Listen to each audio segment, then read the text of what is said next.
咁啊，連方一期咧就唔設庇護層嘅。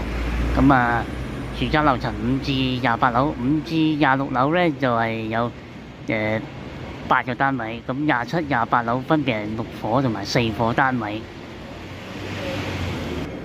咁大家會見到咧，有5至26樓係8個單位啦。咁啊，最平咧就係18樓 A 室開放式單位送家私嘅，232尺，西南位，4452000。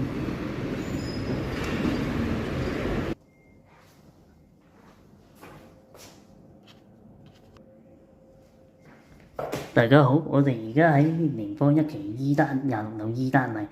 咁咧景觀方面 C、F 室都係屬於一房嘅，D、E 室都係大開放式啦，向東北望翻樓景同埋北架山。B、G 室兩房連一房咧係樓盤兩側望。今次呢個 E 單位咧係大開放式，CDO實用266尺連38尺嘅3合1平台。大門兩旁咧就係呢個開放式廚房啦，同埋呢個浴室。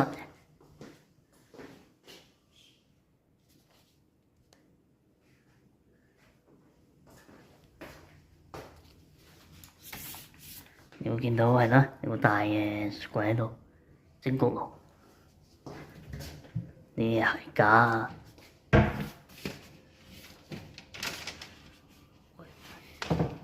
3.5米高嘅樓底咧，咁啊分隔開喺呢度，做咗一個上方枕區，上面可以瞓覺，下邊咧打造多功能空間，可以放書台啦，同埋衣櫃，成為工作間同埋呢個衣帽間嘅設計。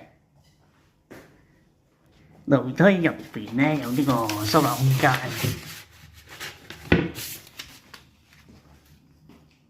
咁啊，天花維持冷氣機下方亦都留下咗呢個收納空間。咁啊，門口位咧呢個位就擺創意門板，讓住戶咧按喜好擺裝飾同埋物品掛遮嗰啲。洗手間都係明廁，個鏡櫃啦。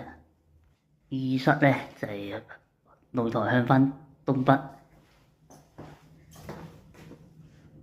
遠望翻去西九龍中心嘅。